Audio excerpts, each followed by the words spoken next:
नमस्कार साथियों, Ayush competition classes में आप सबका स्वागत है। हम अपनी आगामी परीक्षाएं जो कि उत्तराखंड समीक्षा अधिकारी या जो अभी हमारा उत्तराखंड वीडियो वीपीडीओ का पेपर होना है या अन्य परीक्षाएं हैं उनके लिए करंट अफेयर्स पढ़ रहे हैं। ठीक, तो ये हमारी to the point online crash course series चल रही है जिसमें हम 15-20 मिनट में 100 महत्वपूर्ण क्वेश्चन डिस्कस करने वाले हैं और आज हम इसमें मार्च 2023 की प्रमुख घटनाओं को देखेंगे। जो हमारे टॉपिक हैं इन पर आधारित टेस्ट सीरीज को देने के लिए आप हमारा मोबाइल ऐप आयुष 2.0 डाउनलोड कर सकते हैं। उसमें से आपको ये सारा पीडीएफ और हमारे रिकॉर्डेड जो लेक्चर्स हैं साथ में टेस्ट सीरीज अवेलेबल रहेगी। तो शुरू करते हैं हम आज का टॉपिक। ठीक है, तो मार्च 2023 चर्चित व्यक्तित्व। तो यहाँ पर ध्यान रखना है डिल्मा रूसेफ। ठीक है, तो डिल्मा रूसेफ कौन है? ये ब्राज़ील की पूर्व राष्ट्रपति हैं और ये चर्चा में क्यों रही? क्योंकि इन्हें ब्रिक्स बैंक का अध्यक्ष बनाया गया। अगर पूछा जाएगा कि इस ब्रिक्स बैंक का मुख्यालय कहाँ पर है तो आपको आंसर लगाना है शंघाई, चीन में। और इस ब्रिक्स बैंक में कितने मेंबर हैं? 5 मेंबर हैं। यहाँ बी से आपको ब्राज़ील, आर से रशिया, आई से इंडिया, सी से चाइना और एस से साउथ अफ्रीका ध्यान रखना है। तो उत्तराखंड पीसीएस 2012 और 16 में यहाँ पर ब्रिक्स बैंक से क्वेश्चन पूछे जा चुके हैं, इसलिए ये अति महत्वपूर्ण है। ब्रिक्स बैंक की नई अध्यक्ष डिल्मा रूसेफ। और एक क्वेश्चन और पहले काफ़ी पूछा गया है जो ये था कि ब्रिक्स बैंक के पहले अध्यक्ष कौन थे? उनका आंसर है केवी कामत और ये भारत के थे। ठीक, तो ब्रिक्स बैंक का वर्तमान में अध्यक्ष कौन है? डिल्मा रूसेफ है। इसका मुख्यालय कहाँ पर है? याद रखिएगा, इसका मुख्यालय है शंघाई, चीन में। और ये हैं कौन?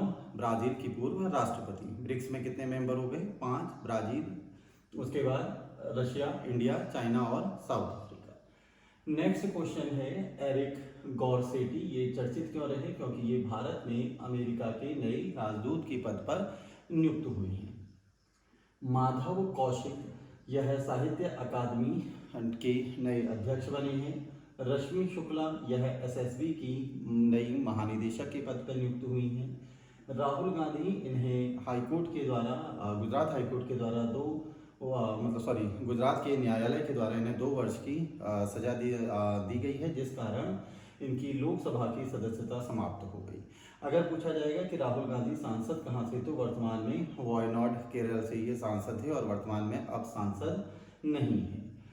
नेक्स्ट क्वेश्चन है शी जिनपिंग। ठीक है, तो ये शी जिनपिंग कौन है? ये वर्तमान में चाइना के राष्ट्रपति हैं और लगातार तीसरे कार्यकाल के लिए ये चीन के राष्ट्रपति नियुक्त हुए हैं। अगली महत्वपूर्ण पर्सनैलिटी आपको याद रखनी है रामचंद्र पौडेल। रामचंद्र पौडेल कौन है?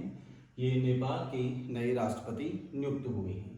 शालिजा धामी, तो ग्रुप कैप्टन शालिजा धामी ये चर्चा में क्यों रही? क्यों? क्योंकि ये वायुसेना में जो लड़ाकू यूनिट है उसकी कमान पहली बार एक महिला को सौंपी गई है और वो कौन है? Group captain Shaliza Dhami. Next Manik Saha, ये त्रिपुरा में चुनाव हुए थे और चुनाव के बाद वहाँ के नए मुख्यमंत्री बने हैं या पहले भी ये मुख्यमंत्री थे, दोबारा मुख्यमंत्री के पद पर निर्वाचित हुए हैं। नेक्स्ट कोनराड के संगमा, ये मेघालय में चुनाव हुए हैं और मेघालय के नए मुख्यमंत्री बने हैं। ठीक, तो हमने चर्चित व्यक्ति कौन कौन से देखे? Dilma Rousseff, Eric Garcetti, Madhav Kaushik, Rashmi Shukla, Rahul Gandhi, Xi Jinping, Ramchandra Paudel, Shaliza Dhami, Manik Saha और कोनराड के संगमा। नेक्स्ट अब हम बात करते हैं पुरस्कारों की। तो यहाँ पर ध्यान रखना, मार्च में 95वें ऑस्कर पुरस्कार दिए गए। इसमें सबसे ज़्यादा जो नॉमिनेशन था वो था Everything everywhere all at Once को, और सबसे ज़्यादा ऑस्कर भी 7 ऑस्कर इस फिल्म ने जीते हैं, everything everywhere all at once ने। और अगर पूछा जाएगा कि सर्वश्रेष्ठ फिल्म का पुरस्कार किसे मिला है, तो सर्वश्रेष्ठ फिल्म का पुरस्कार भी इसी फिल्म को मिला, everything everywhere all at once. इसके बाद दूसरी फिल्म जिसने सबसे ज़्यादा ऑस्कर जीते हैं उसका आंसर है all quite on the western front. इसको 4 ऑस्कर दिए गए हैं। अगर पूछा जाएगा कि बेस्ट डायरेक्टर का अवार्ड किसको मिला ऑस्कर में, तो इसका आंसर है डेनियल क्वान और डेनियल शेनर्ड। ठीक है, ये बेस्ट डायरेक्टर हैं। बेस्ट एक्टर कहा जाएगा तो ब्रेंडन फ्रेजर को मूवी का नाम है द व्हेल, उसके लिए बेस्ट एक्टर का अवार्ड मिला है। और बेस्ट एक्ट्रेस सर्वश्रेष्ठ अभिनेत्री मिशेल यो, ये मलेशिया की अभिनेत्री हैं और उन्हें everything everywhere all at once के लिए सर्वश्रेष्ठ अभिनेत्री का पुरस्कार मिला है। अगर इन ऑस्कर पुरस्कार 2023 में हम भारत की बात करें तो भारत की 2 फिल्मों को यहाँ पर ऑस्कर मिला है। पहली है RRR, ये तेलुगु भाषा की फिल्म है, इसके सॉन्ग है नाटू नाटू। तो इस नाटू नाटू के गीतकार चंद्र बोस हैं और संगीतकार हैं MM कीरावाणी। तो इस फिल्म को यहाँ पर ऑस्कर मिला है। और दूसरा एक डॉक्यूमेंट्री है जिसका नाम है द एलिफेंट विस्पर्स, जिसके डायरेक्टर का नाम है कार्तिकी गोंजाल्विस और डायरेक्टर का नाम है गुनीत मोंगा। ठीक, तो यहाँ पर 2 हमें ये याद रखने हैं ऑस्कर इनमें इस बार 2023 में इंडिया का प्रदर्शन कैसा रहा। ठीक है, तो नाटू नाटू सॉन्ग और द एलिफेंट विस्पर्स। नेक्स्ट, ज्ञान चतुर्वेदी, इन्हें व्यास सम्मान 2022 से सम्मानित किया गया है और ये मोस्ट इम्पोर्टेंट है। और अगर इनकी कृति पूछा जाएगा कि कौन सी पुस्तक के लिए, किताब के लिए इन्हें व्यास सम्मान 2022 से सम्मानित किया गया है, तो इसका आंसर है पागलखाना। अगला पुरस्कार शक्तिकांत दास, ये वर्तमान में कौन है? RBI के गवर्नर हैं और इन्हें गवर्नर ऑफ द ईयर 2023 से सम्मानित किया गया है।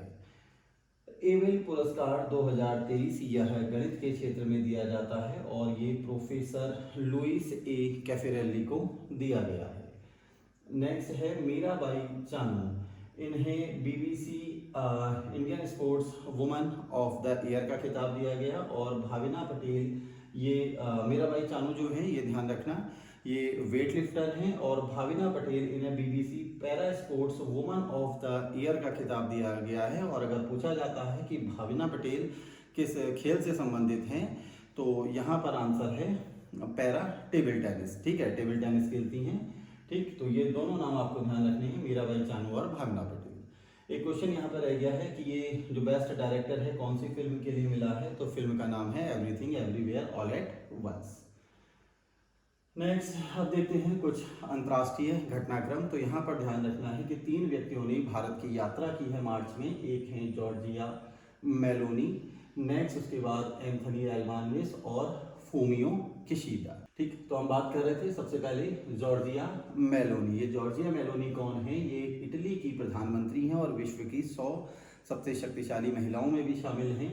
तो जॉर्जिया मेलोनी भारत यात्रा के कारण चर्चा में रही हैं। एंथनी एल्बानीज, ये प्रधानमंत्री हैं ऑस्ट्रेलिया के, इनके द्वारा भी भारत की यात्रा की गई। और फूमियो किशिडा, ये जापान के प्रधानमंत्री हैं और इनके द्वारा भी भारत की यात्रा की गई है। नेक्स्ट, वर्ल्ड हैप्पीनेस इंडेक्स 2023 जारी की गई, जिसमें कुल 146 देशों को रैंकिंग प्रदान की गई है। अगर पूछा जाएगा भारत की रैंकिंग कितनी है, 136। और नंबर 1 कौन सा देश है? फिनलैंड। और सबसे अंतिम स्थान यहाँ पर दिया गया है अफगानिस्तान। अगला पॉइंट आता है यहाँ पर सीपरी रिपोर्ट। ये सीपरी जो एक रिपोर्ट है, ये हथियारों के संबंध में प्रतिवर्ष अपनी एक रिपोर्ट जारी करती है, जो कि स्वीडन की एक संस्था है। इस संस्था के अनुसार अमेरिका विश्व में हथियारों का सबसे बड़ा विक्रेता यानी निर्यातक है और वर्तमान में भारत सबसे बड़ा आयातक है। पिछले साल सऊदी अरब था और इस बार भारत सबसे बड़ा आयातक है। तो ये क्वेश्चन भी PCS में पूछे जा चुके हैं। नेक्स्ट, फ्रांस में पेंशन रिफॉर्म्स बिल के विरोध में वहां के कर्मचारियों के द्वारा विरोध प्रदर्शन किया गया। आगे न्यूयॉर्क में संयुक्त राष्ट्र वाटर कॉन्फ्रेंस का आयोजन किया गया। थाईलैंड में बिम्सटेक के मंत्रियों की बैठक आयोजित की गई। तो ये बिम्सटेक भी एक क्षेत्रीय संगठन है। इसमें कौन कौन से देश हैं? B से बांग्लादेश, I इंडिया, M से म्यांमार, S से श्रीलंका और T से थाईलैंड। और 2 देश और याद रखने हैं, भूटान और नेपाल। यानी यहाँ पर कुल 7 देश हैं ये, और इनके मंत्रियों की बैठक कहाँ पर हुई? थाईलैंड में। अब हम बात करते हैं राष्ट्रीय घटनाक्रम की। तो दिल्ली और मुंबई के बाद भोपाल में भी दिव्य कला मेला का आयोजन किया गया। राजस्थान राज्य ने अपने राज्य में 19 नए जिलों के गठन की घोषणा की है। इसके अलावा सुप्रीम कोर्ट ने एक फैसला दिया जिसमें क्या कहा गया है कि मुख्य चुनाव आयुक्त और अन्य चुनाव आयुक्त अगर इनको अपॉइंट करना है तो उसके लिए 3 लोगों की एक कमेटी होनी चाहिए। इस कमेटी की अध्यक्षता भारत के प्रधानमंत्री करेंगे और इसमें 2 अन्य सदस्य कौन कौन से होने चाहिए? लोकसभा में विपक्ष का नेता और देश के मुख्य न्यायाधीश। क्योंकि नवंबर में ये थोड़ा सा विवाद रहा था, तो उस विवाद को निपटाने के लिए ही कि किस प्रकार से ये चयन होना चाहिए, एक 3 सदस्यीय पैनल का यहाँ पर नियुक्ति का प्रावधान किया गया है। अगला पॉइंट है हमारा नई दिल्ली। नई दिल्ली में मध्य एशिया समूह की अफगानिस्तान पर कार्यदल की पहली बैठक आयोजित की गई और इसमें भारत ने अफगानिस्तान को 20,000 टन गेहूं उपलब्ध कराने का आश्वासन दिया है। वर्तमान में G20 की अध्यक्षता भारत पर है और भारत के विभिन्न शहरों में, ठीक है, G20 के सम्मेलन हो रहे हैं। तो G20 के वित्त मंत्री और केंद्रीय बैंक के गवर्नरों की बैठक कहाँ पर आयोजित हुई? बंगलुरु में। 8वां रायसीना संवाद। तो ये रायसीना हिल्स कहाँ पर है? नई दिल्ली में, इसीलिए इसे रायसीना संवाद या रायसीना डायलॉग कहा जाता है। और इस संवाद की मुख्य अतिथि कौन थी? जॉर्जिया मेलोनी, ठीक है, जो अभी हमने पढ़ा था, इटली की प्रधानमंत्री जिनकी द्वारा भारत की यात्रा की गई। अब हम बात करते हैं विज्ञान, रक्षा और प्रौद्योगिकी।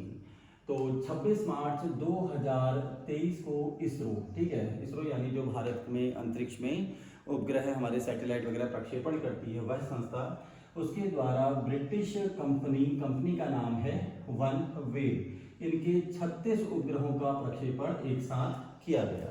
अगर रॉकेट का नाम पूछा जाएगा तो रॉकेट का नाम है LMV थर। अगला पॉइंट है MRSAM।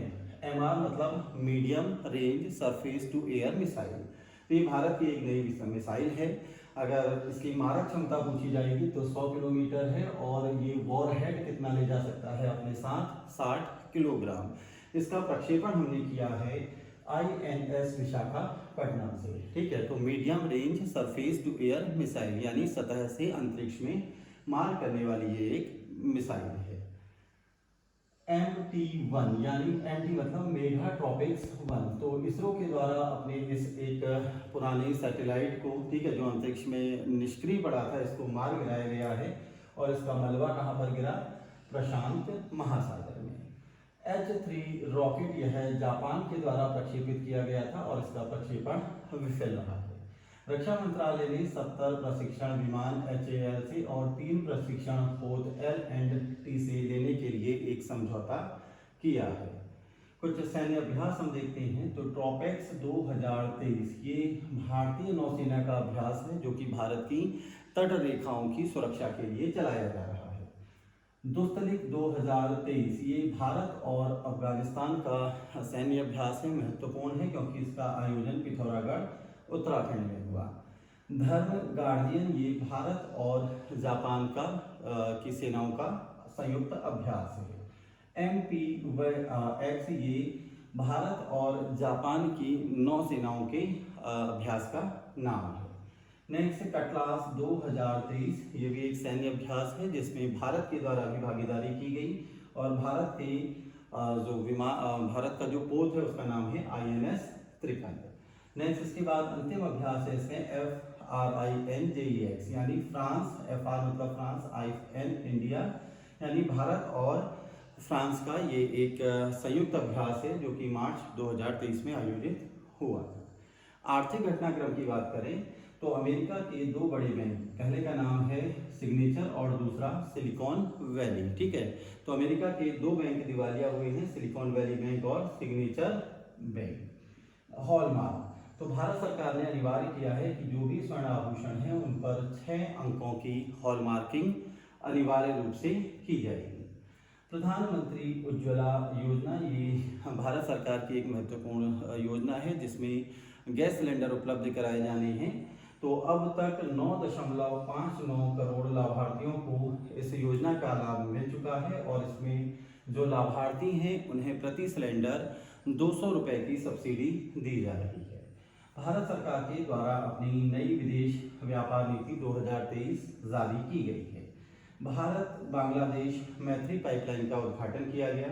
ये उद्घाटन भारत के प्रधानमंत्री नरेंद्र मोदी और बांग्लादेश की प्रधानमंत्री शेख हसीना के द्वारा हुआ है। इस पाइपलाइन की कुल लंबाई 131.5 किलोमीटर है और असम में नुमालीगढ़ का केंद्र है सिलीगुड़ी, ठीक है। तो सिलीगुड़ी पश्चिम बंगाल में है। तो वहाँ से पर्वतीपुर ये बांग्लादेश में है, यहाँ तक ये 131.5 किलोमीटर लंबी गैस पाइपलाइन का उद्घाटन भारत और बांग्लादेश के द्वारा संयुक्त रूप से किया किया गया। कुछ मिसलिनियस पॉइंट हम देखते हैं तो सतीश कौशिक ये जाने माने निर्माता, निर्देशक और अभिनेता हैं और इनका निधन हो गया। A.M. अहमदी ये भारत के पूर्व मुख्य न्यायाधीश के पद पर रह चुके हैं, निधन हुआ है। सलीम दुर्रानी भारत के पूर्व क्रिकेटर हैं, इनका भी निधन हुआ। कुछ महत्वपूर्ण डेट हम देखते हैं। 8 मार्च यह है अंतर्राष्ट्रीय महिला दिवस के रूप में मनाया जाता है। 20 मार्च विश्व गौरैया दिवस, 21 मार्च विश्व वानिकी दिवस और 26 मार्च बांग्लादेश का स्वतंत्रता दिवस। ये 4 डेट आपको मार्च में अति महत्वपूर्ण याद रखनी है। इसके अलावा एक याद रखना है अर्थ आवर डे। तो इस बार अर्थ आवर डे 24 मार्च 2023 को मनाया गया। हर वर्ष ये अलग अलग दिन मनाया जाता है। तो उस समय रात को 8:30 से 9:30 तक विश्व की सभी प्रमुख संस्थानों में लाइटें ऑफ कर दी जाती हैं। सिद्धूरत्था स्वामी जी रेलवे स्टेशन ये हुबली कर्नाटक में है और ये विश्व का वर्तमान में सबसे लंबा प्लेटफॉर्म यहाँ पर बनाया गया, जिसके कारण यह चर्चा में। खेल घटनाक्रम की हम बात करें तो ध्यान रखना है ईरानी कप। ईरानी कप कौन से खेल से संबंधित है? क्रिकेट से। तो इसका विजेता इस बार रहा है शेष भारत और फाइनल में जिसे इन्होंने हराया है यानी उप विजेता कौन है? मध्य प्रदेश की टीम। आईसीसी विश्व टेस्ट चैंपियनशिप, इसका आयोजन भारत और ऑस्ट्रेलिया के मध्य होगा और ये ओवल इंग्लैंड में होना है। नेक्स्ट है सयालतन दास, ये भारत के 81वें ग्रैंड मास्टर बने हैं और किस खेल से संबंधित हैं? शतरंज। तो ग्रैंड मास्टर किससे संबंधित होते हैं? चेस से। सानिया मिर्जा ये भारत की महत्वपूर्ण महिला टेनिस खिलाड़ी हैं और इन्होंने संन्यास लिया, इस कारण यह चर्चा में रही। क्रेग फुलटन यह भारतीय हॉकी टीम के नए कोच के पद पर नियुक्त हुए हैं। जियानी इन्फेंटिनो ये फीफा की अध्यक्ष के पद पर इनका दोबारा से कार्यकाल, ठीक है, नए कार्यकाल के लिए चुने गए हैं।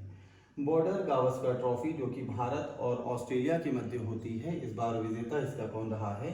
भारत। अब हम बात करते हैं अंतिम टॉपिक, महिला आईपीएल। ठीक हो गया। तो पहली बार भारत में महिला आईपीएल का आयोजन किया गया है, जिसमें कुल 5 टीमों ने प्रतिभाग किया है। ठीक है, विजेता कौन थी इस बार की आईपीएल की? मुंबई इंडियंस। और मुंबई इंडियंस महिला आईपीएल की हम बात कर रहे हैं, कप्तान है हरमनप्रीत कौर। उप विजेता रही है दिल्ली कैपिटल्स, जिसकी कप्तान थी मेग लेनिंग, ये ऑस्ट्रेलिया की खिलाड़ी हैं। तीसरी टीम है यूपी वॉरियर्स, जिसकी कप्तान थी एलिसा हिली। ठीक है, एलिसा हिली ये भी ऑस्ट्रेलिया से हैं। Next RCB royal Challengers Bengaluru, इसकी कप्तान स्मृति मंधाना। ठीक, तो हरमनप्रीत कौर और स्मृति मंधाना दोनों भारत की खिलाड़ी हैं। और गुजरात टाइटंस की कप्तान वेद मोनी थी, लेकिन बाद में वह चोटिल हो गई, तो कप्तानी स्नेह राणा जो कि भारत की ही खिलाड़ी हैं उन्हें दिया गया। इस महिला आईपीएल में कुल 22 मैचों का आयोजन हुआ, कुल 22 मैच खेले गए। ऑरेंज कप का मतलब होता है टूर्नामेंट में सबसे ज़्यादा रन जो खिलाड़ी बना रहा है उसे ऑरेंज कप दी जाती है। तो सबसे ज़्यादा रन बनाए गए हैं मेग लेनिंग के द्वारा। पर्पल कैप का मतलब होता है कि सबसे ज़्यादा विकेट लेने वाला जो खिलाड़ी है, तो वह है हाइले मैथ्यूज। और इस टूर्नामेंट में एक हैट्रिक भी ली गई है और ये हैट्रिक ली गई है इर्सी वोंग के द्वारा, जो कि मुंबई इंडियंस की खिलाड़ी थी, मुंबई इंडियंस की ओर से खेल रही थी। तो पहली बार महिला आईपीएल हुआ है, तो इसलिए ये सारे ही पॉइंट यहाँ पर महत्वपूर्ण हैं। ठीक, तो आज इस कक्षा के माध्यम से हमने जो हमारा ये क्लास था रिकॉर्डेड लेक्चर, हमने मार्च 2023 के अति महत्वपूर्ण पॉइंटों को, ठीक है, लगभग 100 क्वेश्चन हमने यहाँ पर डिस्कस किए हैं, जो कि हमारी आगामी परीक्षाओं के लिए अत्यधिक महत्वपूर्ण है। इसी के साथ हमारा आज का ये टॉपिक समाप्त होता है। धन्यवाद।